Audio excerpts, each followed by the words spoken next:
Jackson Miller, a struggling Kansas farmer, hires Logan Shaw, a quiet ex-Marine.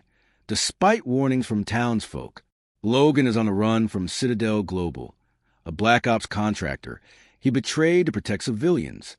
When Citadel operatives descend on Jackson's farm, chaos erupts. But Logan's old Marine unit, Bravo Team, intervenes alongside federal agents, exposing Citadel's crimes. Logan becomes a national whistleblower, and Jackson's farm is revived through community support and a veteran training program.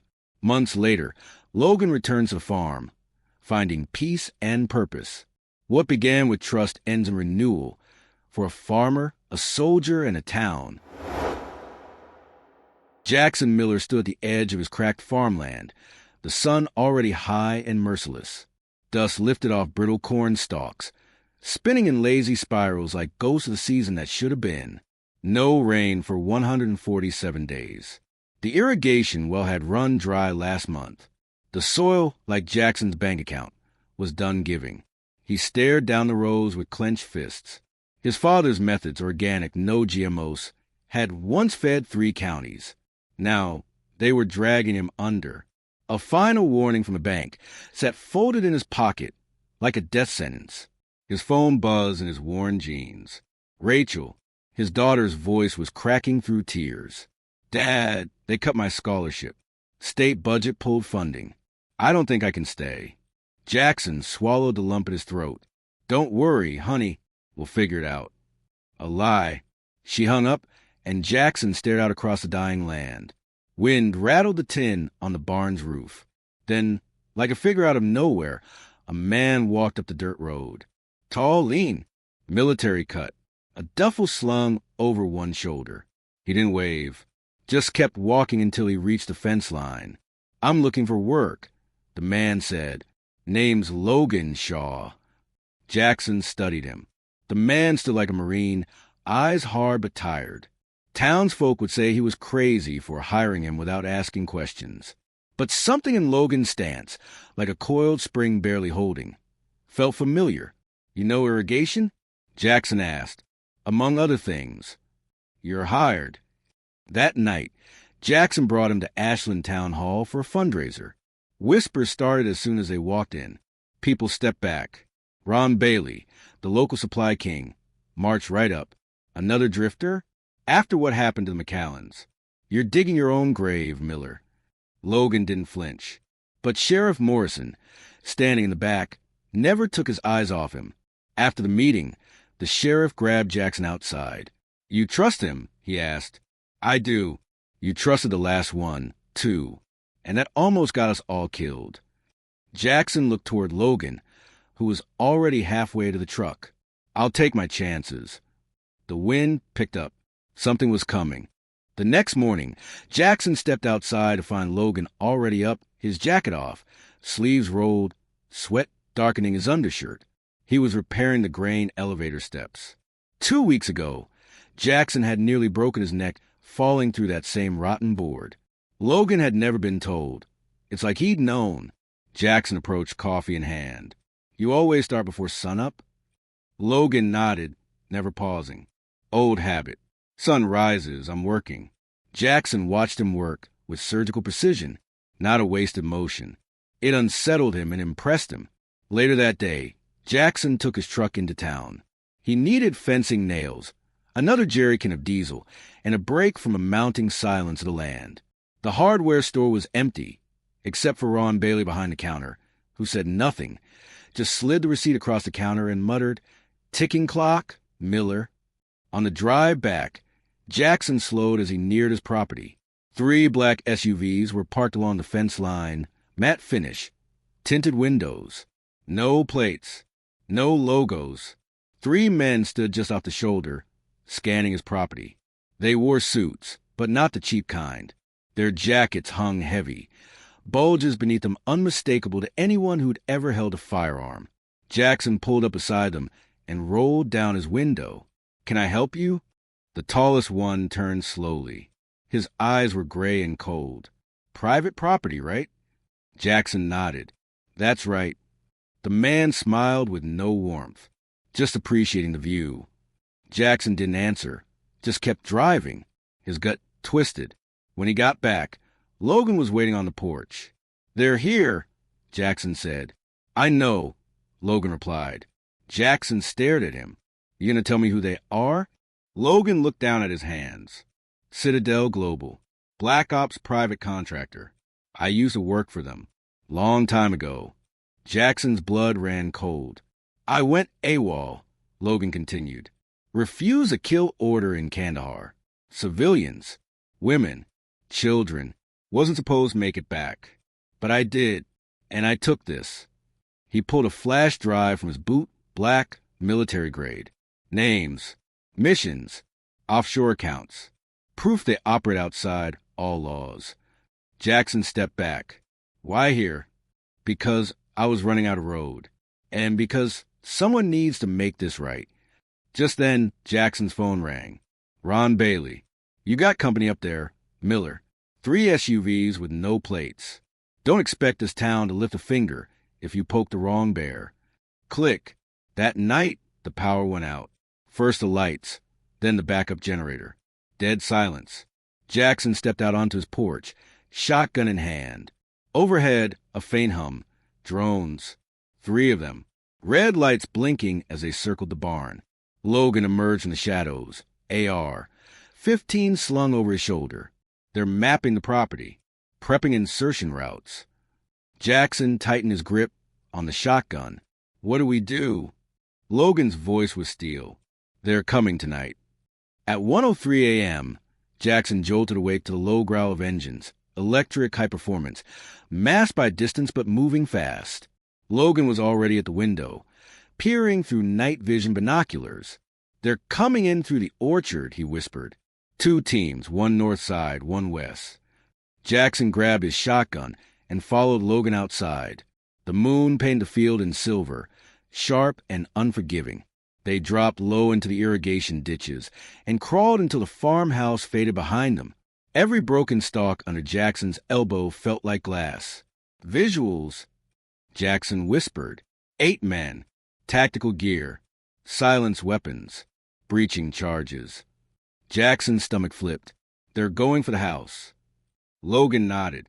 "They want the drive. Think I stashed it there." He reached into his pocket and pulled out a second USB stick. "This is a decoy. The real one stays on me. If I don't make it, this goes to the press. Not the sheriff.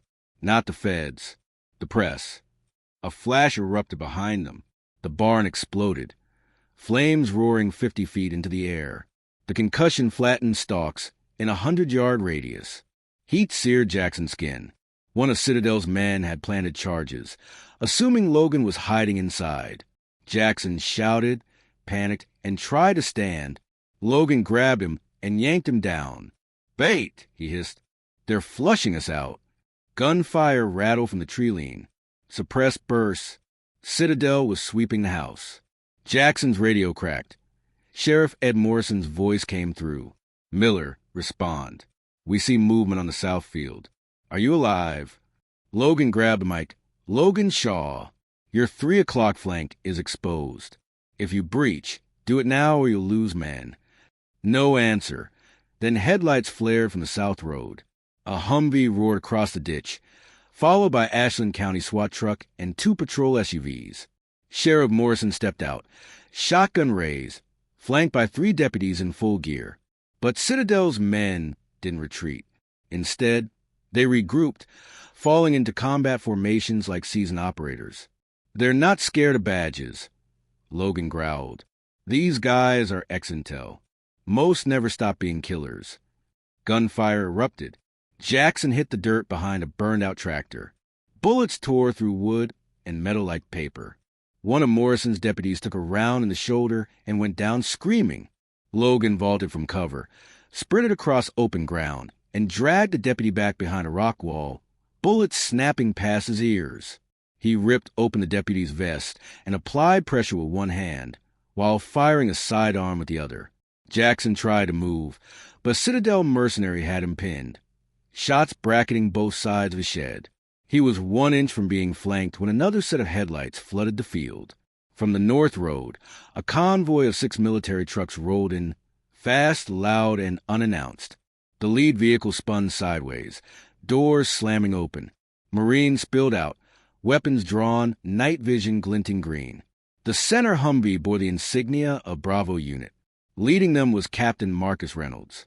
He moved with unflinching precision, barking orders as his men formed a pincer around Citadel's operators. They cut through the field in sweeping arcs, positioned behind tree lines, enclosing the mercs like wolves surrounding prey.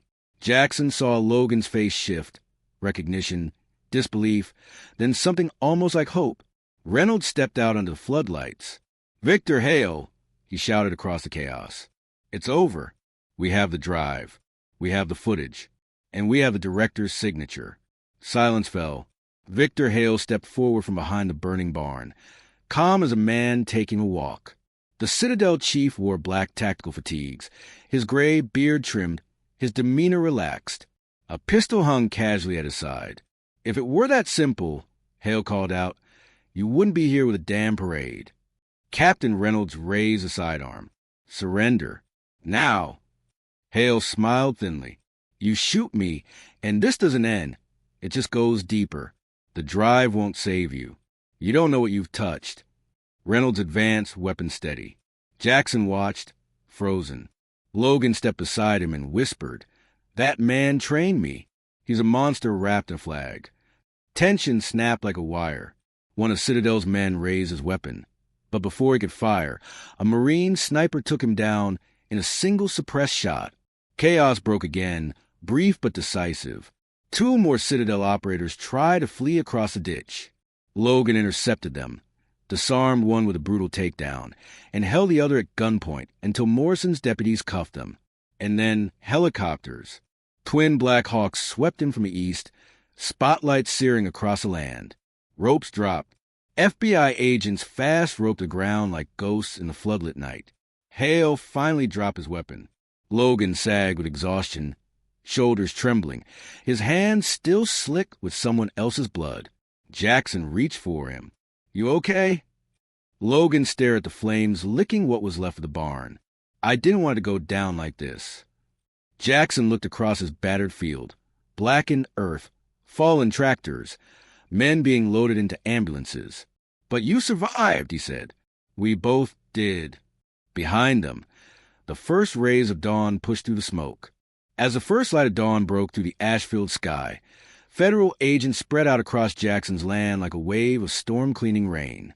The FBI moved with practiced calm, tagging shell casings, zip-tying wrists, logging confiscated weapons. The chaos of the night now had a face, documented, detained, and finally exposed. Sheriff Morrison stood in the ruins of the barn, his hat in his hands, mouth set in a hard line. "Never seen a black op team taken down on a cornfield," he muttered to Logan. "Hell of a thing." Logan didn't reply. His knuckles were raw. His ribs burned every time he breathed. But his eyes were finally still. A federal agent approached them. "Mr. Shaw, we secured the evidence. We need your testimony in D.C. The document from the drive have been authenticated. Names, offshore accounts, terminated operatives, everything." Jackson stepped beside Logan.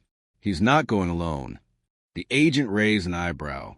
"Sir, I'm not saying I'll testify," Jackson cut in.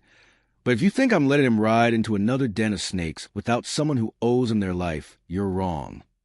Logan put a hand on Jackson's shoulder. "It's all right. I can handle this." But Jackson didn't budge. "I've buried too many good men." Who said that? Captain Reynolds emerged from a huddle with his team. His expression was firm, but something in his voice softened when he addressed Logan. "You did it," Reynolds said. "You stayed alive. You got the truth out. You did what none of us could." Logan met his gaze. "I didn't do it alone." Reynolds smiled grimly. "No, but you started it. And now we're going to finish it the right way." From across the yard, Victor Hale was being led to a waiting helicopter. His hands were cupped behind his back, but his head remained high, eyes sweeping the field like a general leaving behind a battlefield. As he passed Logan, he paused. "You'll never clean this up," Hale said, voice low but sharp. "You think you've killed it, but this goes deeper than anyone knows." Logan stared back. Then I'll keep digging. Hale was loaded onto the chopper without another word. As the rotor spun up, the dust rose like the ghosts of the past clawing their way back into the air. By midday, the national media had arrived. News vans crowded the gravel road like vultures. Reporters with perfect hair and solemn voices delivered live updates as military personnel continued their sweep. CNN, NBC, even international crews. The man identified as Logan Shaw is a former Marine Special Operations lieutenant who went missing 5 years ago following a mission gone rogue. Sources confirmed the seized flash drive contained extensive evidence implicating Citadel Global in illegal international operations. Jackson stood in front of what remained of his porch, sipping water from a tin cup as a young reporter cautiously approached. "Mr. Miller, is it true your farm was used as a staging ground for this operation?" Jackson didn't answer at first. He looked past the cameras, past the suits, to the field, flattened, scorched, blackened in parts, but still standing. Like him, he turned to the reporter. "This isn't about land," he said. "It's about a man who told the truth when it could have gotten him killed. That's the story." The woman paused, then nodded quietly. She didn't press. Behind her, Logan stood surrounded by Bravo unit, preparing to leave. He had changed into a clean shirt, but the bruises on his knuckles were still fresh. Captain Reynolds handed him a folder. Travel orders, court dates, contact protocols. Then, Reynolds snapped to attention and saluted. The men of Bravo followed, each one giving a crisp, silent salute to the man who'd broken protocol, disappeared, and returned with the truth. "You didn't just do the right thing," Reynolds said. "You did it when it mattered most." Logan returned the salute, holding it for a beat longer than necessary. Then he turned back to Jackson. "I won't forget this place," he said quietly. "You gave me something I hadn't felt in years, a reason to stay alive." Jackson grunted. "You owe me a new barn." Logan laughed, "A real one this time, short, raw, but real. I'll build it myself." By evening, the news had spread across every major outlet. Whistleblower Marine takes down Black Ops contractor. Citadel Global exposed. Explosive documents shake defense world. Rural farm becomes epicenter of national scandal. But on the ground, the headlines didn't matter. Jackson and Logan sat on the edge of the porch, scorched, blistered beneath them, watching the sun dip behind the wreckage. Rachel called. Her voice was different, hopeful. "Dad, they reinstated my scholarship. Some kind of emergency grant. Said it was created in response to a national hero case." Jackson blinked. "Good. You deserve it. Are you okay?" He looked over at Logan, then across his battered land. "I think I will be." The call ended. Jackson sat for a while longer before saying, "You could disappear again." Logan nodded. "Could. But maybe I don't want to." The last rays of sunlight caught the edges of the broken fence, the burned grass, the remains of a battlefield, but it also touched green shoots rising through the soot, resilient, quiet, like the men who'd stood here, like the ones who never came back. 6 months later, the land was alive again. The cornfield, once blackened and scorched, now stood in firm green rows, thanks to a rebuilt irrigation system funded by the federal agriculture grant Operation Restore Valor. The name wasn't Jackson's idea. Someone in D.C. thought it sounded poetic. Jackson just called it a second chance. The barn had been rebuilt from the foundation up, redder, stronger, solar-powered. The lumber came from 3 neighboring counties. The labor? Local volunteers, half of them veterans. And Rachel was back. She returned from college to help run the new sustainable agriculture program that now trained wounded veterans on Jackson's land. What started as her senior thesis was now a fully funded national pilot. Each week, new faces arrived. Men and women in faded uniforms, old scars and quiet eyes. They learned how to grow again, food, and maybe something else. The small guest cabin once used by Logan now housed rotating veterans. The wood stove never went cold. There was always coffee on. And one evening, just before winter whispered across the plains, Logan returned. No fanfare, just a dusty truck on the long drive and a familiar, figure leaning against a gate like he'd never left. Jackson stepped off the porch. "You still looking for work?" he asked. Logan nodded. "If the porch light's still on." Jackson grinned. "Always." They didn't say more. Didn't need to. Side by side, they walked toward the barn as the sun slipped below the horizon, setting fire to the sky. The fields glowed gold in the fading light, alive, defiant. A place once marked by loss now breathed with purpose. What was nearly destroyed had become something greater, a haven, for a farmer, for a soldier, for all who needed to rebuild. And in that moment, as wind swept gently across the earth, Jackson knew. Sometimes you save a stranger and end up saving a whole town.